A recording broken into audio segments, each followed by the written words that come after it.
আমরা আমাদের জায়গা থেকে বলতে চাই যে মানুষ ধর্ম পর্যন্ত পরিবর্তন করে। সেক্ষেত্রে অবশ্যই কেউ যদি বিগত সময়ে ছাত্রলীগ করে থাকে, তিনি যে সারা জীবনই আসলে সেই মতাদর্শ বা সেই চিন্তাকে লালন করবেন, আমরা সেটা বিশ্বাস করি না, আমরা সেটা মনে করি না। আমাদের উদ্যোগ রয়েছে বিশেষায়িত রিক্সা চালু করা, অধম পাই বিশেষ পোশাককে নির্দিষ্ট ভাড়ার, যারা এই বিশ্ববিদ্যালয়ে চলবেন। এবং বাইরে থেকে যে উন্মুক্তভাবে বিশ্ববিদ্যালয়ে গাড়ি ঘোড়া ঢুকছে এবং ভবঘুরে মাদকাসক্তরা ঢুকছে, বিশ্ববিদ্যালয়ে ককটেল বিস্ফোরণ হচ্ছে, এই ধরনের ঘটনাগুলো ঘটছে। সেক্ষেত্রে আমরা যেটা করতে চাই, বিশ্ববিদ্যালয়ের একাডেমিক প্রিমিস, প্রশাসনিক প্রিমিস, বিশ্ববিদ্যালয়ের শিক্ষার্থীদের যে ক্লোজ ডোর যে জায়গাগুলো আছে সেই জায়গাগুলোকে সীমিত করা, সেই জায়গাগুলোতে যেন বহিরাগত যানবাহন এবং বহিরাগত যারা রয়েছেন তারা খুব সহজেই চাইলেই ঢুকতে না পারেন। এটি আমরা করতে চাই, কারণ এটা বিশ্ববিদ্যালয়ের একটা চিরতারিত একটা প্রবলেম। এই ঢাকা বিশ্ববিদ্যালয়ে এটাকে আমরা মনে করি এটাকে সমাধান করতে হবে। এবং অনেক ক্ষেত্রেই অনেকেই বলেন যে ঢাকা বিশ্ববিদ্যালয় একটা পাবলিক বিশ্ববিদ্যালয়, চারপাশে বিভিন্ন মেডিকেল এবং সরকারের গুরুত্বপূর্ণ জায়গাগুলো, প্রতিষ্ঠানগুলো রয়েছে, সুতরাং এই জায়গায় আসলে এটাকে নিয়ন্ত্রণ করা আসলে সম্ভব না, খুব কঠিন কাজ। আমরা বলতে চাই যে এটা আসলে খুব কঠিন কোনো কাজ না, এটা সৎ ইচ্ছা এবং বাস্তবসম্মত পরিকল্পনার অভাবে এতদিন করা যায় নাই। আমাদের সৎ ইচ্ছা আছে এবং এটার বাস্তবসম্মত পরিকল্পনাও আছে, এটা সমাধান করা সম্ভব। পাশাপাশি আমরা আরেকটা বিষয় বলতে চাই যে আমাদের আপুরা যে হলগুলোতে থাকেন তারা কিন্তু চাইলেই তাদের আইডি কার্ড দেখিয়ে, আমরা ছেলেরা যেরকম এক হল থেকে অন্য হলে যেতে পারি, আপুরা কিন্তু যেতে পারেন না। এখন প্রশ্ন হচ্ছে যে এটা কি খুব কঠিন কোনো কিছু? আপুরা এক হল থেকে আরেক হলে গেলেই কি নিরাপত্তা ভেঙে যাবে? না, সমস্যাটা এইখানে না যে আপুরা এক হল থেকে আরেকখানে গেলে নিরাপত্তা নষ্ট হচ্ছে। সমস্যাটা সেইখানে যে এই বিশ্ববিদ্যালয় এতদিনেও এমন একটা সুন্দর নিরাপত্তার ব্যবস্থা তৈরি করতে পারে নাই যে আপুরা এক হল থেকে আরেক হলে যাবে। আমরা মনে করি যে এটা খুব কঠিন কোনো কিছু না। বিশ্ববিদ্যালয়ের এই যে এক হল থেকে আরেক হলে আপুদের যাতায়াতের ব্যবস্থা, অনেক ক্ষেত্রে আপুদের বা নারী শিক্ষার্থীদের অভিভাবকরা আসেন, তারা অনেক সময় মানবিক অনেক বিশেষ প্রয়োজন থাকে, অথবা দায়িত্ববোধের জায়গা থেকেই তার মেয়েটি কোথায় থাকেন বা তার সন্তানটি কোথায় থাকেন, আত্মীয়টি কোথায় থাকেন, এটি তিনি খোঁজ নিতে আসেন স্বাভাবিকভাবেই। কিন্তু নিরাপত্তার দোহাই দিয়ে এই জিনিসটা অনেক ক্ষেত্রে সীমিত বা অনেক ক্ষেত্রে বন্ধ রয়েছে। আমরা মনে করি সেক্ষেত্রে উন্নত নিরাপত্তা ব্যবস্থা ডেভেলপ করা, যেন যাতায়াত ব্যবস্থাটাও সহজ হয় এবং নিরাপত্তা বিঘ্নিত না হয়, সেটির জন্য আমরা কাজ করতে চাই।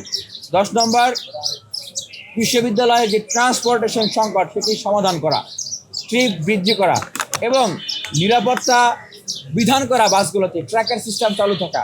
কোনো বাসে কোথাও কোনো ধরনের দুর্ঘটনা ঘটলে, আমরা দেখেছি যে হামলার মতো ঘটনা ঘটেছে অনেক ক্ষেত্রে, অনেক সময় আমরা যেন দ্রুত সময়ে ব্যবস্থা গ্রহণ করতে পারি।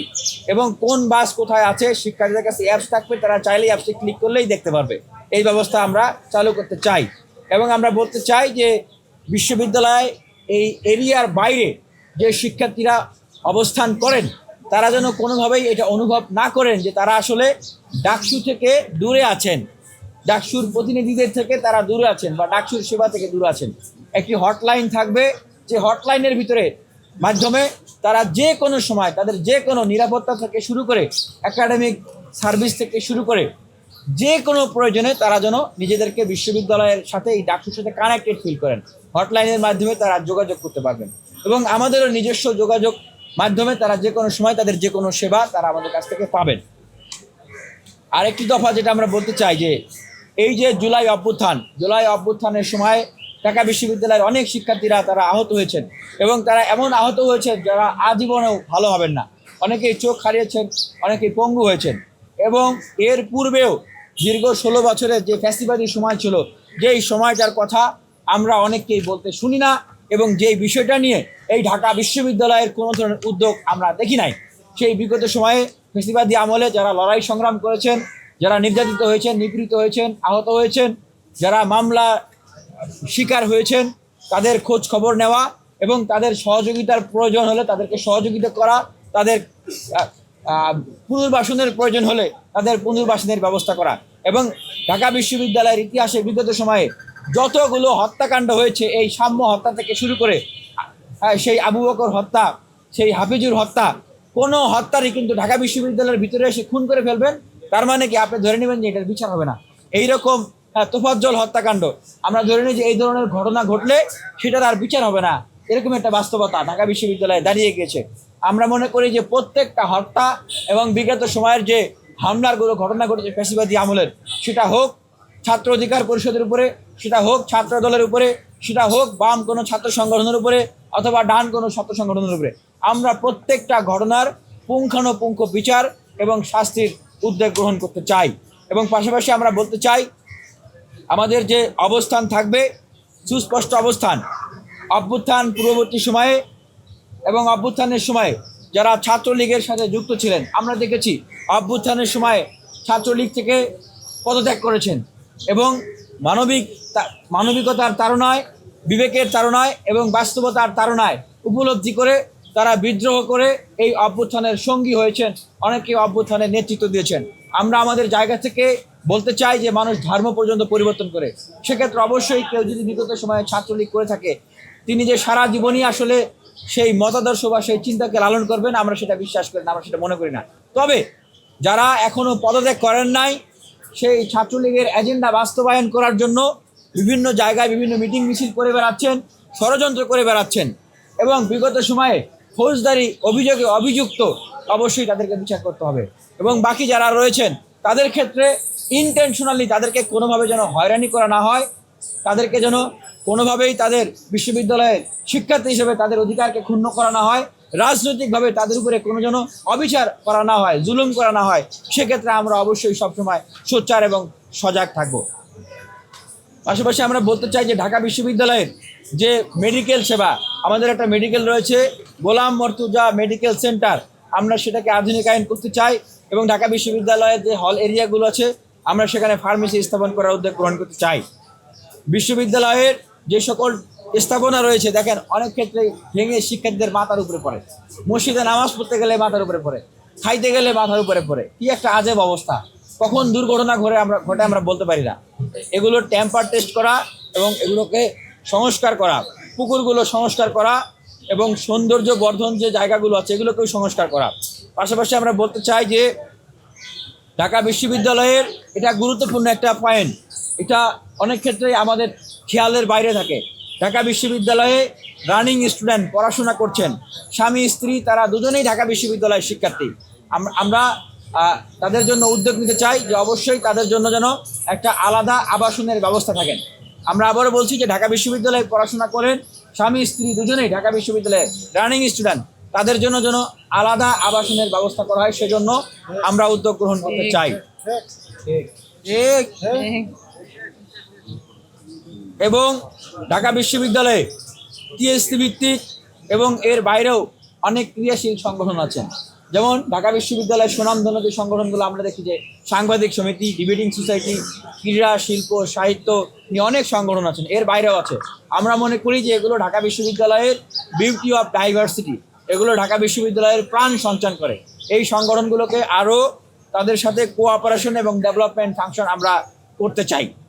এবং আমাদের আরও একটি যে উদ্যোগ, ঢাকা বিশ্ববিদ্যালয় ক্যাম্পাসে নানান বৈচিত্র্য ও নানান পথ এবং মত যে রয়েছে সেগুলো প্রকাশের দ্বারকে আমরা অবারিত রাখতে চাই। এবং ঢাকা বিশ্ববিদ্যালয়ে বাম ডান মধ্যপন্থী বিভিন্ন আদর্শ ধারণ করেন বিভিন্ন ছাত্র সংগঠন রয়েছেন, এর বাইরে বিভিন্ন শিক্ষার্থীরা রয়েছেন যারা মুক্ত চিন্তা করেন, যারা বিভিন্ন সৃজনশীল ভাবনা চিন্তা করেন, গবেষণা করেন। আমরা প্রত্যেক শিক্ষার্থীর চিন্তাকে আমরা শ্রদ্ধা জানাই, সম্মান জানাই। এবং বিশ্ববিদ্যালয় যেহেতু এটা একটা বিশ্বায়নের একটা জায়গা, বিশ্বের সাথে সমগ্র পৃথিবীর সাথে কানেক্টিভিটির একটা জায়গা এবং বিশ্বের সাথে প্রতিযোগিতার একটা জায়গা, আমরা সেই জায়গাটা সকলের জন্য উন্মুক্ত রাখতে চাই, উন্মুক্ত করতে চাই এবং সেটা আমরা বজায় রাখতে চাই। এবং আমরা এটা কমিটমেন্ট করছি যে আমরা সকলকে সাথে নিয়ে আমরা পথ চলতে চাই। এখানে একজন শিক্ষার্থী হিসেবেই বিবেচিত হবেন, তার অধিকার পাবেন, কোনো কারণে তিনি বিশেষ প্রায়োরিটি এখানে পাবেন না।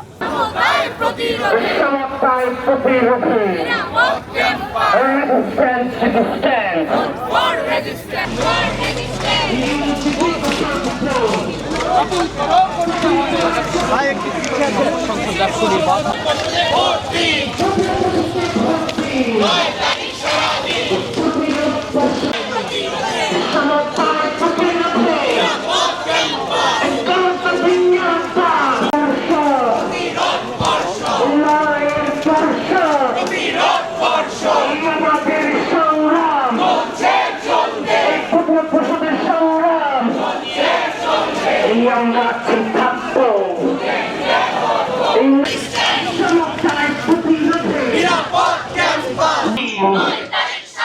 এই 9 তারিখ সারাদিন পুত্র পশুতে ভোট দিন এই সমস্যার প্রতিরোধে এই নিরাপদ ক্যাম্পাস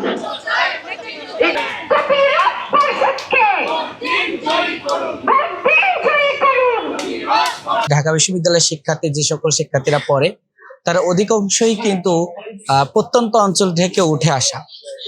এজন্য তাদের কিন্তু ঢাকায় সার্ভাইভ করার জন্য তাদের সেভাবে বলতে পারেন প্রত্যেকটা শিক্ষার্থীর এই মুহূর্তে দরকার যে তাদের হয়তো পার্ট টাইম জব অথবা টিউশন। এজন্য আমি প্রত্যেক শিক্ষার্থীর জন্য বিশেষ করে আমি যে ইশতেহারটি ঘোষণা করেছি, প্রথম ইশতেহার হলো যে আমি মিনিমাম যে 1500 শিক্ষার্থী, এক বছরে মিনিমাম 1500 শিক্ষার্থীকে পার্ট টাইম জব অথবা টিউশনের ব্যবস্থা করে দিব।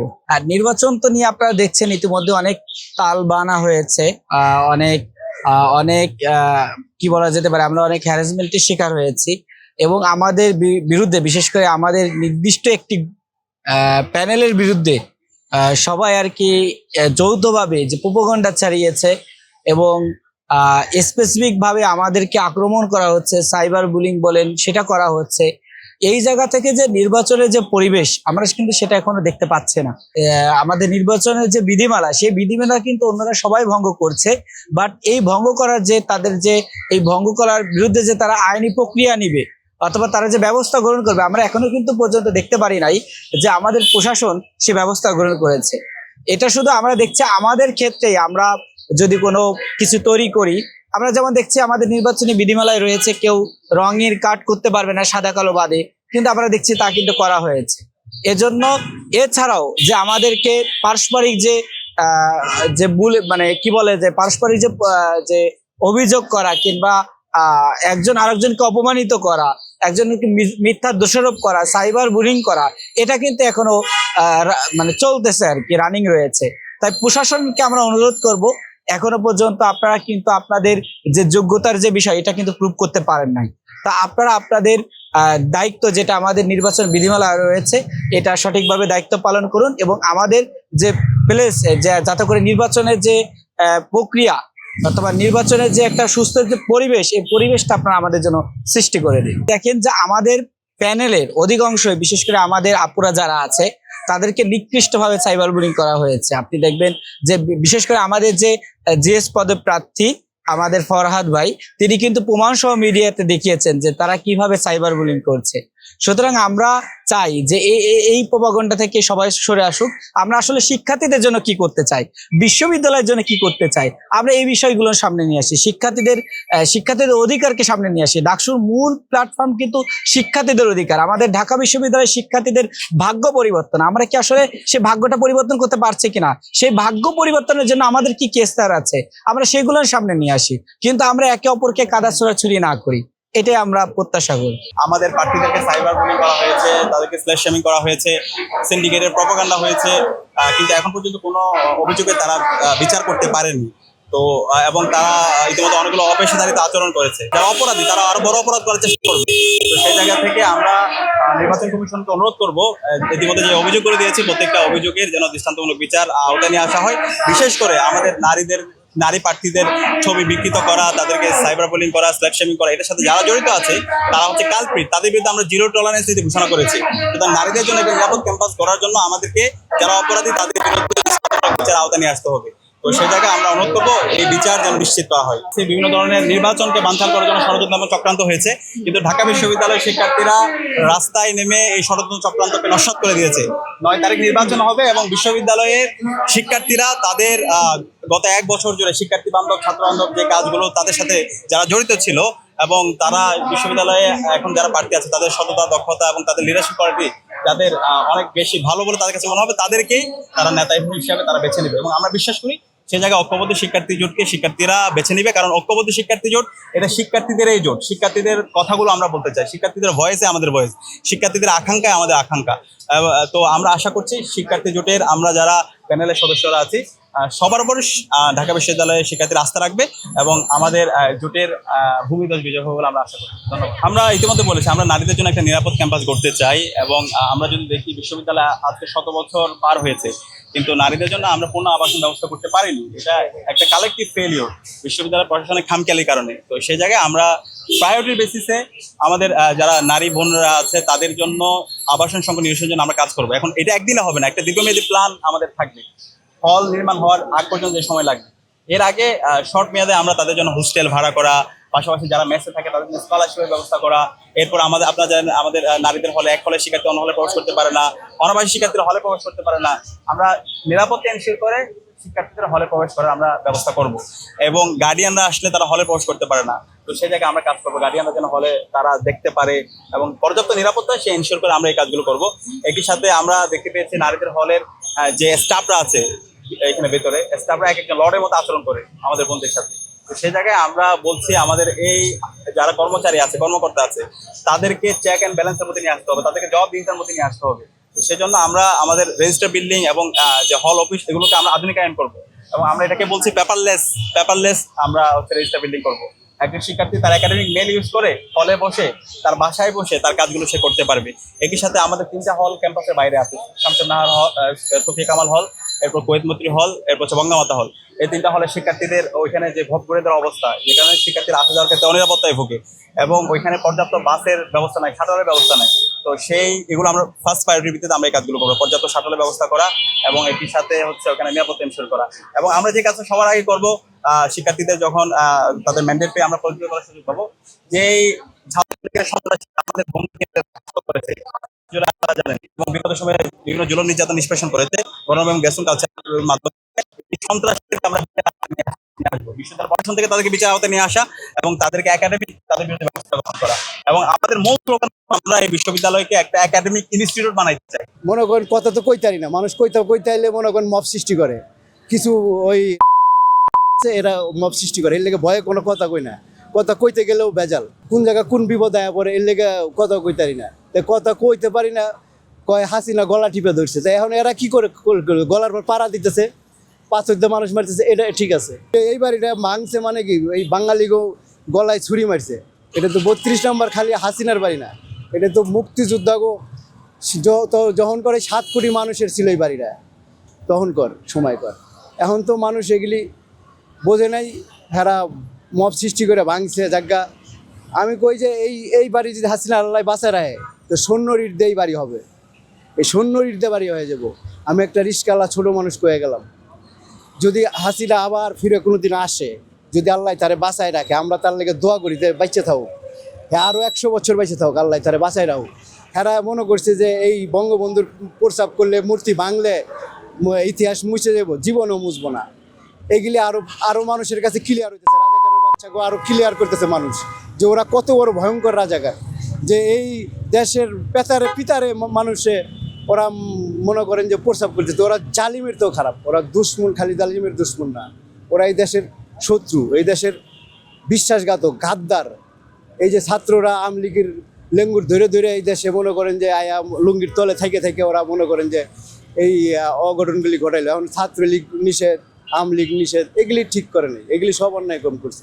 উন্নতি তার সময়কর উন্নতি তো উন্নতি ছাড়া আর এর কিছু আসেনি। এ তো দিন রাত মনে করেন পরিশ্রম করছে, এর ঘুমাইনের টুকু এর লগের মানুষ দেখে নেই, হে যে কতটুকু সময় ঘুমাইছে সেটাও মানুষ দেখে নেই।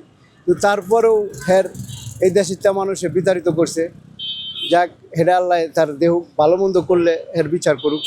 তবে কিছু আওয়ামী লীগের লোকের জন্য এইগুলি ক্ষতি হয়েছে, কিছু মন্ত্রী লেভেলের লোক, যেমন কিছু পাউচাটা কুত্তা ছিল, হেডির কারণে হয়েছে, এটি আওয়ামী লীগের ভিতরেই ছিল, এগুলি ওরা থাইকা ওরা এই নষ্টগুলি করছে। নাহলে এত বড় নষ্ট এই দেশের করতে পারতো না, এই দেশ এত ধ্বংস হইতো না। এখন যে পরিমাণ ধ্বংস হয়েছে, এত ধ্বংস হইতো না। ওনার ব্যবসা লোকে ওই আপনার সুদে ব্যবসার লোক এই দেশ চালানোর মতো তার ক্যাপাসিটি নেই।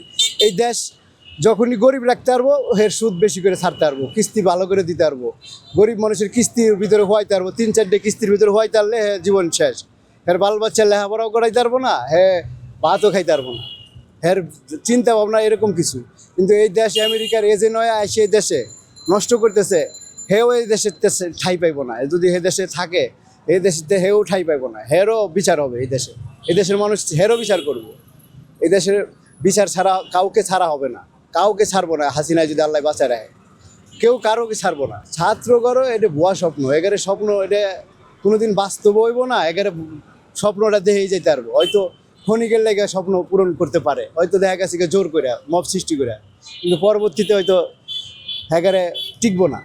হ্যাঁ সিট পাইবো করতে, হ্যাঁ সিট পাওয়ার মতো লোকই তো দেখি না আমি। হ্যাগারে সিট পাইবো, হ্যাগারে দেশের এলাকার মেম্বারই তো পাইবো না ভোট, তাই হ্যাগারে আবার সিটের হিসেব কিতাব করে লাভ আছে?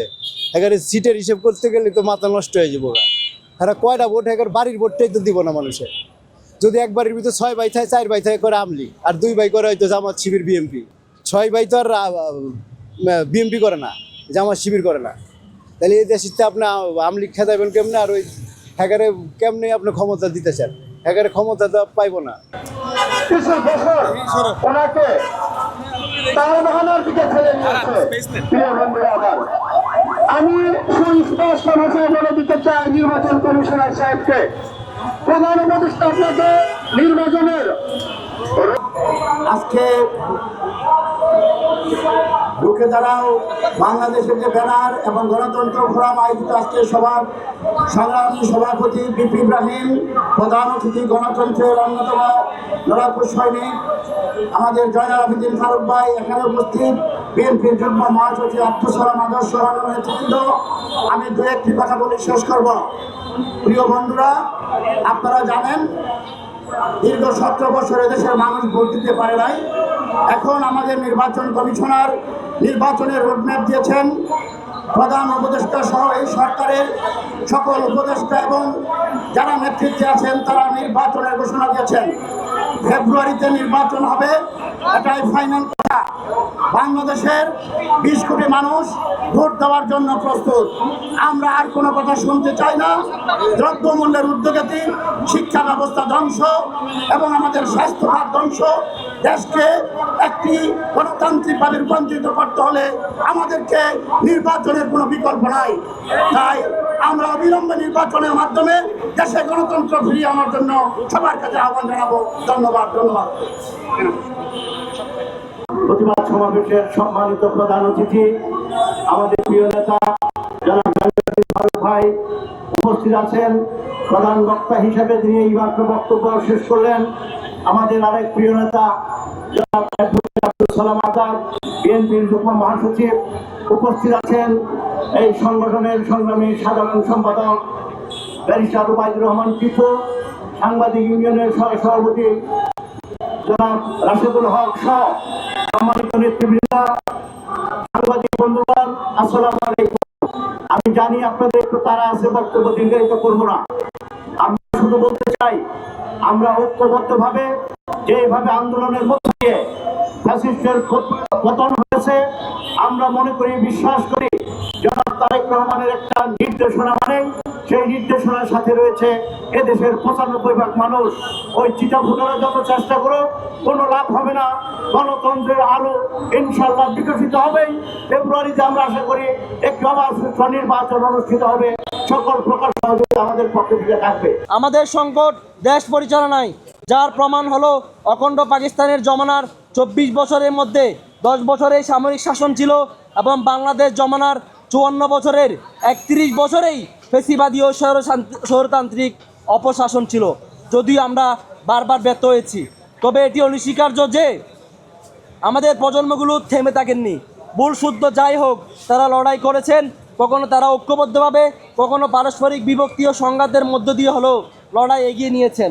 ফলে আমাদের জাতি 47-এর প্রথম স্বাধীনতার পর ভাষা আন্দোলন, শিক্ষা আন্দোলন, মুক্তিযুদ্ধ, ফেসিবাদ ও ভারতীয় সম্প্রসারণ বিরোধী আন্দোলন, 75-এর 15ই আগস্ট ও 7ই নভেম্বরের বিপ্লব, 90-এর গণঅভ্যুত্থান, 2007 সালের জরুরি অবস্থা বিরোধী আন্দোলন, 2013 সালের ফেসিবাদ বিরোধী আন্দোলন, 2018 সালের কোঠা বিরোধী ও নিরাপদ সড়ক আন্দোলন ও 24-এর জুলাই বিপ্লবের অভিজ্ঞতার ভিতর দিয়ে গেছে। এই সময় অসংখ্য মায়ের সন্তান শাহাদাত বরণ করেছেন, অনেক অন্ধ ও পঙ্গু হয়ে গিয়েছেন। কিন্তু আফসোসের ব্যাপার হলো আমরা আজও কাঙ্ক্ষিত মুক্তি পাইনি। আমরা রাষ্ট্র পেলেও নাগরিকতা পাইনি, আমরা মুক্তিযুদ্ধ পেলেও মুক্তি পাইনি, আমরা বারবার বিপ্লব পেলেও বিপ্লবী পরিবর্তন পাইনি। আমাদের এই করুণ দশার কারণ হলো আমরা নিজেদের সভ্যতা সম্পর্কে জানি না, আমরা নিজেদের জীবনবোধ তথা ধর্ম সম্পর্কে জানি না। সবচেয়ে বেশি জানি না আসলে আমাদের পিছুটান কোথায়, আমাদের দুর্বলতা কোথায়। আমাদের পিছুটান হলো আমরা ব্রিটিশ ঔপনিবেশিক আইনি ও প্রশাসনিক ব্যবস্থার শৃঙ্খলা আবদ্ধ, অথচ ব্রিটিশরা নিজেরা বহু আগেই ঔপনিবেশিকতা ত্যাগ করেছেন। আর আমাদের দুর্বলতা হলো 71-এ পাকিস্তানের দুই অংশের বাচ্চিঘাতী যুদ্ধের সুযোগে ভারত বন্ধুর বেশ ধরে বাংলাদেশের জনগণের উপর জুলুম নিপীড়ন আগ্রাসন পরিচালনা করে আসছে। ভারতের আধিপত্য উপেক্ষা করলে যে কাউকে বাংলাদেশে হত্যাযোগ্য করে ফেলা। কাজেই আমাদের উপলব্ধি হলো আমাদেরকে সবার আগে এই দুই পিছুটান ও দুর্বলতা মুক্ত হতে হবে। কাজে তারপর আত্মপরিচয় ও জীবন বোধকে ধারণ করে নিজেদের দুনিয়ার আর সব জাতির যোগ্য সামর্থ্যবান হিসেবে গড়ে তুলতে হবে।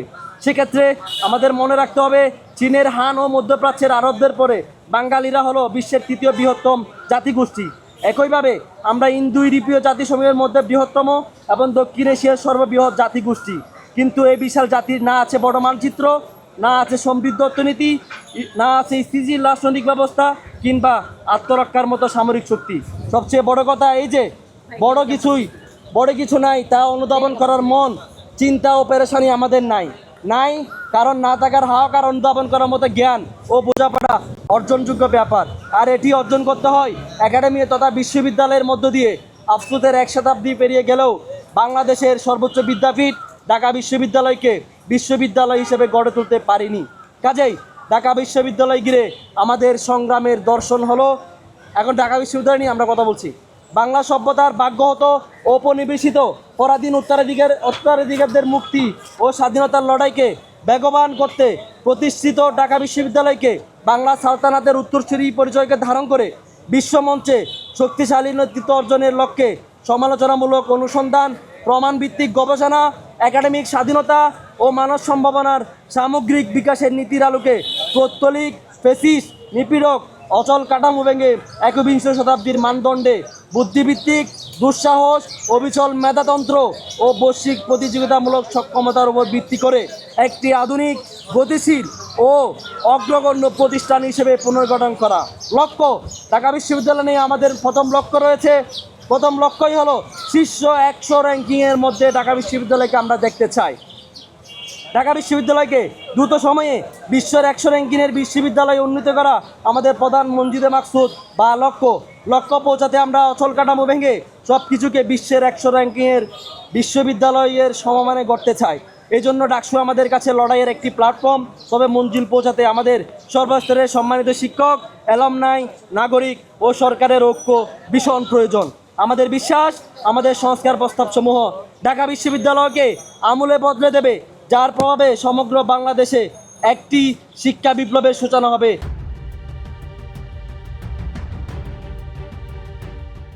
রাজধানীর মালিবাগে তুচ্ছ ঘটনাকে কেন্দ্র করে সোহাগ পরিবহনের কাউন্টার ও মালিক পক্ষের বাড়িতে সন্ত্রাসী হামলার ঘটনা ঘটেছে। বুধবার রাত 11টার দিকে এ হামলায় সোহাগ পরিবহনের পরিচালক সহ অন্তত 15 জন আহত হন।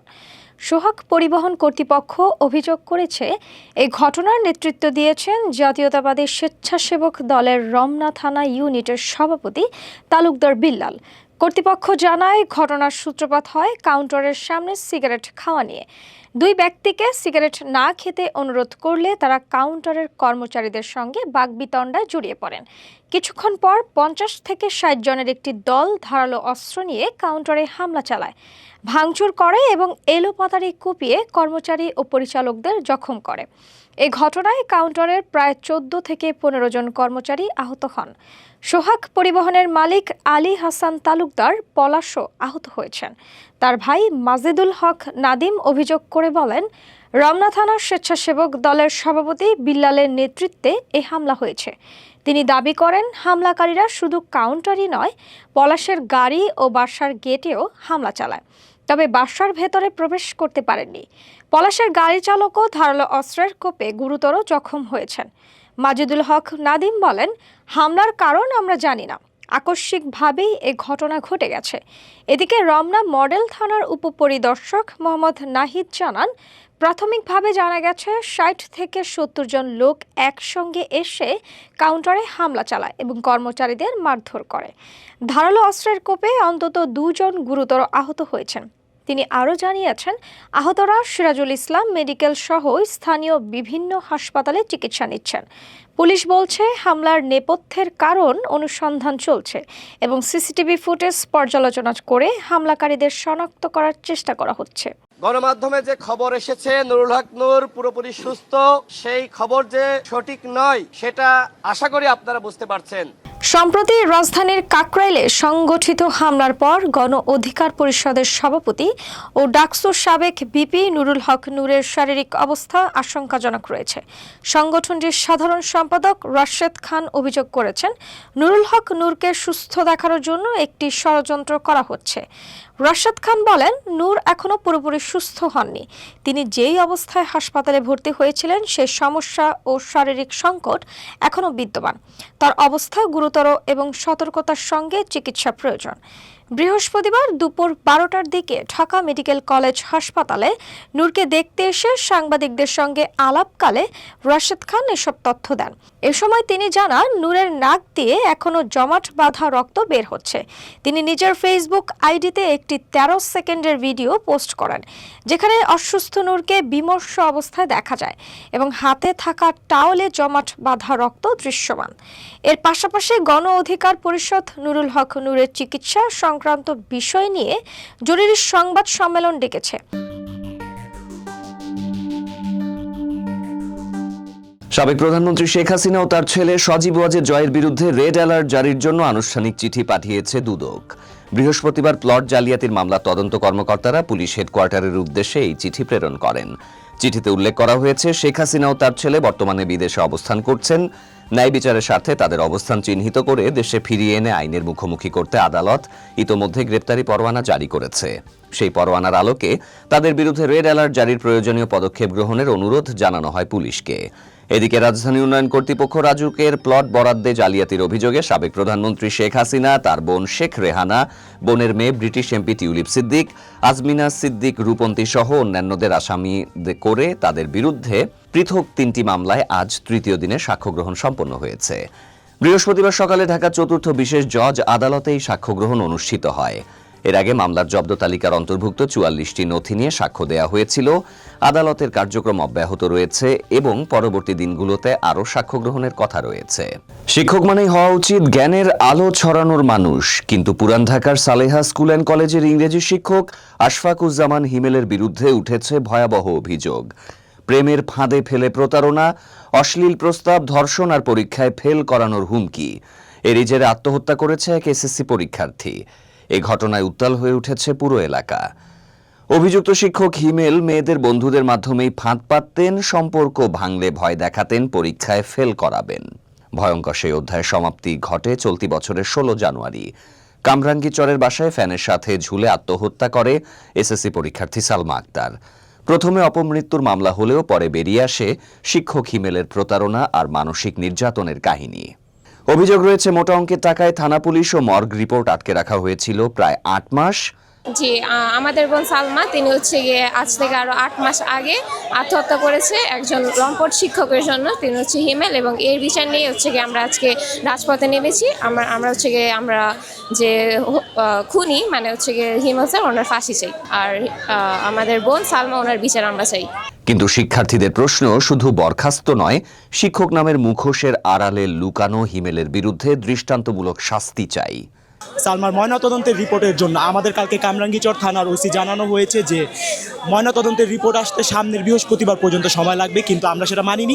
আমরা যার কারণে আজকে আমাদের কর্মসূচি ঘোষণা করেছি এবং আজকে আমরা সবাই এখানে একত্রিত হয়েছি ময়নাতদন্তের রিপোর্ট জন্য। ইতিমধ্যে আমরা জানতে পেরেছি কামরাঙ্গীচর থানার ওসি নাকি রিপোর্টটি সংগ্রহ করেছে, যার কারণে আমরা এখন স্টুডেন্টরা ঢাকা মেডিকেল যাব না।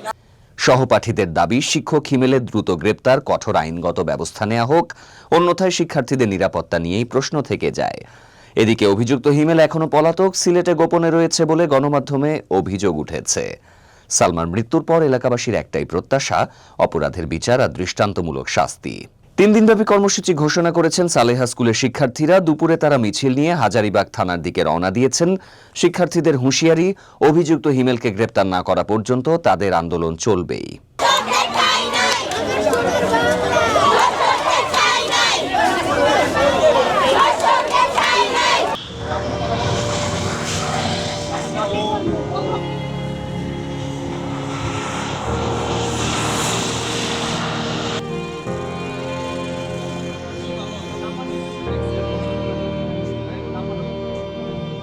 প্রত্যেকটা মানুষের স্বপ্ন থাকে, প্রত্যেকটা মানুষের ইচ্ছা থাকে শখের একটা বিষয় নিয়ে, শখের একটা গাড়ি নিয়ে। ভোর 3টা বাজে গাড়ির ড্রাইভার আইল্যান্ডের উপর উঠিয়ে দিয়ে পালিয়ে যায় এবং আমরা পুলিশের রেকারের মাধ্যমে সেই গাড়িটিকে রাস্তায় নামিয়ে নিয়ে আসা হয়।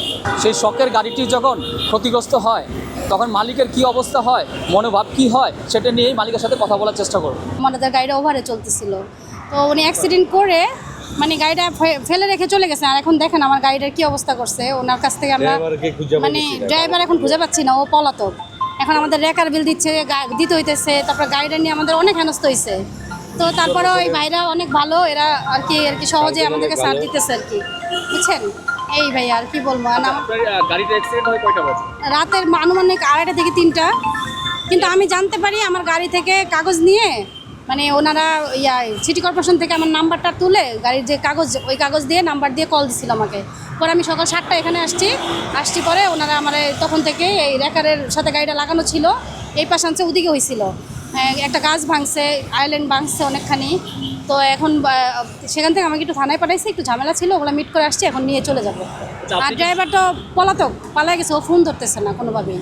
আপনি কি জানতেন যে রাত 2:30 বাজে আপনার ড্রাইভার যে ওভারে গাড়ি চালাচ্ছেন? হ্যাঁ, তো না, ওইটা তো আমার প্রত্যেক দিনের মতো গাড়ি চলতেছে আমি এটা জানি। কিন্তু হ্যাঁ, রাতে চলতেছে এটা আমি জানতাম, কিন্তু আমি প্রতিদিন এরকমই চলে। আমি দেখতেও পাইছি যে আমার গাড়িটা চলতেছে, কিন্তু পরে যে এরকম করছে ওটা আর আমি বুঝতে পারি না। ভাবছি যে এখানে হয়তো গাড়িটা সাইড করে রাখছে বা কিছু, আর আমি এটা খেয়ালও করি নাই। আমাকে এখান থেকে পুলিশ ভাইয়ারা ফোন দিচ্ছে, সার্জেন্ট ভাইয়ারা আমাকে ফোন দিচ্ছে আমার হাজব্যান্ডের নাম্বারে। তো ও নাই, ওর নাম্বারটা আমি ইউজ করতেছি। তারপরে আমি মনে করেন আমি নিজে সরাসরি আসছি আমার বড় ভাইকে নিয়ে। ড্রাইভার আপনার নেশা করে গাড়ি চালাচ্ছেন এরকম কিছু? আসলে ভাই আমি এই বিষয়ে বলতে পারবো না। আর আপাতত ড্রাইভার তো পলাতক, কিন্তু ওরা তো দেখছি ভালো মানুষ। এখন ও যে এই কাজটা করবে এটা আসলে অ্যাক্সিডেন্ট একটা আল্লাহর হাতের কাজ। হয়তো ঘুমায় গেছিল বা যে কোনো একটা বিষয় হইতে পারে, আমি বলতে পারবো না ও নেশা করছে কিনা। আনুমানিক কত টাকার মতো আপনার ক্ষতি হয়েছে? আমার আনুমানিক 2 থেকে 2.5 লাখ টাকা লাগবে গাড়িটা এখন ঠিক করতে। একদম সব চলে গেছে। আর ওর কাছে আমি ড্রাইভারের কাছে গত 2 মাসের টাকা পাই। গত 2 মাসের টাকা আমি ড্রাইভারের কাছে পাই। ও হচ্ছে কোথায় নাকি গাড়ি কোম্পানিতে দিছে, ওখান থেকে টাকা এই 2 তারিখে দেওয়ার কথা আজকে। তো এই অ্যাক্সিডেন্টটা গত রাতে হয়ে গেছে। রাত্রে 11টা থেকে 12টার মধ্যে গাড়ি বন্ধ করে দেয়, এটার মধ্যে জিপিএস লাগানো আছে। কালকে রাত্রে ওরা বেরোইছে, ওরা জানেই না।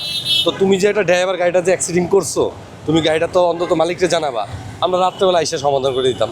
তখন আমরা সিটি কর্পোরেশনের ঝামেলা, ওই ঝামেলা এসে যেমন এত ঝামেলা মধ্যে আমরা থাকতাম না। এখন আমাদেরকে বলতেছে যে রাত্রেবেলা আপনার মানুষই মার্ডার করছে। এটা তো হইতেই পারতো ভাই, এটা কি এটা হওয়ার জিনিস না? একটা গাড়ি রাত্রেবেলা মানুষ মারতেই পারে, তো তুমি ড্রাইভার কেন বলাইছো? তো ওরা আমরা একটু টোকাইতেছি, ওর এলাকায় যাবো, বাসা বাড়িতে যাবো, ওর অ্যাড্রেস আছে, তারপরে ইনশাল্লাহ বাকিরা যা করার করবো। আপনার কাছে কি মনে হচ্ছে যে অবশ্য নেশাগ্রস্ত ছিল? সেটা বলতে পারবো না ভাইয়া। এমনি তো মানে ভালো সিগারেট বিড়ি খায়, ড্রাইভার একটু সিগারেট বিড়ি খায়, এটা জানি, কিন্তু নেশাগ্রস্ত আছে কিনা এটা বলতে পারবো না। রাস্তা যানজট ছিল, পরে আমার রেখাতে টান দিয়ে নামাইয়া পরে আইনে এই সাইড করে রাখছে। ঘটনাটা কটা থেকে? 7টা, 6:30 মারছি তো, 6:30 থেকে ওরা 7টার দিকে নিয়ে আসছে। গাড়ির মালিককে খুঁজতে আপনার কি পদ্ধতি ব্যবহার করেন?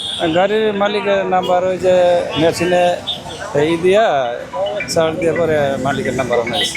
গাড়ি কাগজপত্র কোনো কিছু প্রথমে পান না? কাগজপাতি থানার লোকে নিয়েছিল, থানার লোকের কাছে। এই গাড়িতে অন্য কোনো মামলা হয়েছে কিনা?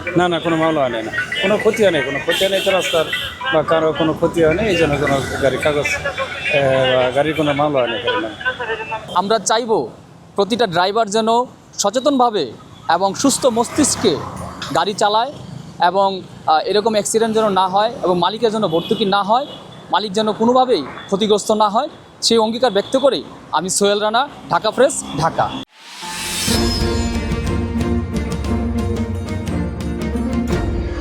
1996 সালে ভারত ও বাংলাদেশের মধ্যে স্বাক্ষরিত 30 বছর মেয়াদী গঙ্গা পানি বন্টন চুক্তির মেয়াদ 2026 সালের ডিসেম্বরে শেষ হতে যাচ্ছে। এটি নবায়নের জন্য উভয় পক্ষই প্রস্তুতি নিচ্ছে। এরই ধারাবাহিকতায় আগামী 9 সেপ্টেম্বর দুই দেশের যৌথ নদী কমিশনের কর্মকর্তারা নয়াদিল্লিতে বৈঠকে বসছেন। যৌথ নদী কমিশনের নির্ভরযোগ্য সূত্র অনুযায়ী এই বৈঠকে যোগ দিতে বাংলাদেশের পক্ষ থেকে জিআরসি সদস্য মোহাম্মদ আবুল হোসেনের নেতৃত্বে একটি কারিগরি দল নয়াদিল্লি সফর করবেন। ছাত্র জনতার গণ অভ্যুত্থানে আওয়ামী লীগ ক্ষমতাচ্যুত হওয়ার পর ডক্টর মোহাম্মদ ইউনূসের নেতৃত্বাধীন অন্তর্বর্তী সরকার দায়িত্ব গ্রহণ করেন। 5 আগস্ট সরকার পতনের পর আওয়ামী লীগ সভাপতি শেখ হাসিনা ভারতে পালিয়ে যান এবং এখনও সেখানেই অবস্থান করছেন। বাংলাদেশের এই পট পরিবর্তনে ঢাকা দিল্লি দুই দেশের সম্পর্ক কিছুটা তলানিতে ঠেকলেও পানি ইস্যুতে উভয় পক্ষ নিয়মিত আলোচনা চালিয়ে যাচ্ছে। চলতি বছরের মার্চে দিল্লিতে দুই পক্ষের মধ্যে যৌথ নদী কমিশনের বৈঠক অনুষ্ঠিত হয়েছিল। যদিও সেই বৈঠকে কিছু ইস্যুতে মৈতক্যে পৌঁছাতে না পারায় কোনো কার্য বিবরণী সই হয়নি। এর আগে উভয় দেশে চুক্তি নবায়নের জন্য কারিগরি আলোচনা শুরুর ঘোষণা দেয়। তবে সম্প্রতি ভারতের পররাষ্ট্র প্রতিমন্ত্রী সংসদে জানান যে দ্বিপাক্ষিক আলোচনা এখনও শুরু হয়নি। বাংলাদেশ ও ভারতের মধ্যে মোট 54টি অভিন্ন নদী রয়েছে, যার মধ্যে কেবল গঙ্গার পানি বন্টন চুক্তি স্বাক্ষরিত হয়েছে। গাজীপুর মহানগরের চান্দনা চৌরাস্তা এলাকায় ভয়াবহ অগ্নিকাণ্ডে একটি মার্কেটের অন্তত 60টি দোকান ও দোকানে থাকা সব মালামাল সম্পূর্ণভাবে পুড়ে গেছে। বৃহস্পতিবার সকাল 6:15টার দিকে শাপলা ম্যানশনের পশ্চিম পাশে টিনশেড নির্মিত চান্দনা চৌরাস্তা মুদিখানা মার্কেটের কাঁচা বাজারে আগুনের সূত্রপাত হয়। ফায়ার সার্ভিস ও স্থানীয় সূত্রে জানা গেছে, হঠাৎ আগুন দ্রুত ছড়িয়ে পড়লে স্থানীয়রা প্রথমে নিয়ন্ত্রণের চেষ্টা করেন এবং সঙ্গে সঙ্গে ফায়ার সার্ভিসকে খবর দেন। খবর পেয়ে ভোগড়া ফায়ার সার্ভিসের 3টি এবং জয়দেবপুর ফায়ার সার্ভিসের 2টি ইউনিট ঘটনাস্থলে পৌঁছায়। তাদের টানা 1.5 ঘন্টার প্রচেষ্টায় সকাল 7:30টার দিকে আগুন নিয়ন্ত্রণে আসে। গাজীপুর চৌরাস্তা মডার্ন ফায়ার সার্ভিসের senior station officer Mohammad Iqbal Hasan জানান, খবর পাওয়ার সঙ্গে সঙ্গে ফায়ার সার্ভিসের কর্মীরা ঘটনাস্থলে ছুটে যান এবং 1 ঘন্টার বেশি চেষ্টা করে আগুন নিয়ন্ত্রণে আনেন। তবে আগুন লাগার সঠিক কারণ প্রাথমিকভাবে জানা যায়নি। তদন্ত শেষে ক্ষয়ক্ষতির পরিমাণ নির্ধারণ করা হবে। গাজীপুর ফায়ার সার্ভিসের উপসহকারী পরিচালক মোহাম্মদ মামুন গণমাধ্যমকে বলেন, সকাল 6টার দিকে লাগা আগুনের খবর পেয়ে মোট 5টি ইউনিট কাজ শুরু করে। পরে সকাল 7:30টার দিকে আগুন সম্পূর্ণ নিয়ন্ত্রণে আসে। এ ঘটনায় কেউ হতাহত হয়নি। অগ্নিকাণ্ডে বিপুল পরিমাণ দোকান ও মালামাল পুড়ে যাওয়ায় ব্যবসায়ীরা বড় ধরনের ক্ষতির মুখে পড়েছেন। তবে দ্রুত নিয়ন্ত্রণে আনার কারণে আশেপাশে আগুনের বিস্তার ঘটেনি। আগামীকাল ভোরে ঘরের মাঠ এস্তাদিও মনুমেন্টালে বিশ্বকাপ বাছাইয়ের ম্যাচে আর্জেন্টিনা মুখোমুখি হবে ভেনেজুয়েলার। ঘরের মাঠে জাতীয় দলের হয়ে লিওনেল মেসির সম্ভবত শেষ ম্যাচকে কেন্দ্র করে কয়েকদিন ধরেই আলোচনা চলছে। ম্যাচটি বিশেষভাবে উল্লেখ করে মেসি পুরো পরিবার নিয়ে মাঠে উপস্থিত হবেন। এ প্রসঙ্গে আর্জেন্টিনার কোচ ও বিশ্বকাপ জয়ী লিওনেল স্কালোনি তার আবেগপূর্ণ প্রতিক্রিয়া জানিয়েছেন। বাংলাদেশ সময় ভোর 5:30টায় শুরু হতে যাওয়া ম্যাচের আগে সংবাদ সম্মেলনে স্কালোনি মেসির সঙ্গে অতীত স্মৃতিচারণ করতে গিয়ে আবেগাপ্লুত হয়ে পড়েন। তিনি বলেন, মেসির উত্তরসূরি পাওয়া সম্ভব নয়, তিনি অতুলনীয়। মেসির শেষ ম্যাচ কি হবে তা নির্ধারণে স্কালোনি বলেন, এখানে সে যা বলেছে সেটাই শেষ কথা। এটি একটি বিশেষ আবেগময় ও সুন্দর ম্যাচ হবে। যদি সত্যি এটি তার শেষ বিশ্বকাপ বাছাইয়ের ম্যাচ হয়, আমাদের এটিকে উপভোগ করতে হবে। সংবাদ সম্মেলনের সময় একটি আর্জেন্টাইন সাংবাদিক আবেগে কেঁদে ফেললে স্কালোনি হালকা সুরে বলেন, আপনি কি কাঁদছেন? এটি আমার উদ্দেশ্যে ছিল না। সাংবাদিক জবাবে বলেন, আপনি আমার জীবনের সবচেয়ে আনন্দঘন মুহূর্ত উপহার দিয়েছেন। যা শুনে স্কালোনিও আবেগে চোখ মুছতে দেখা যায়। পুরো সংবাদ সম্মেলনই আনন্দ ও অশ্রুর মিশ্র অনুভূতিতে ভরপুর ছিল।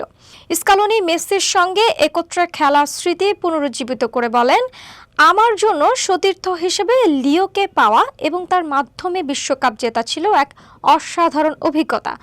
আশা করি এটি আর্জেন্টিনায় তার শেষ ম্যাচ হবে না। আমরা তাকে আবারও এখানে দেখতে চাই।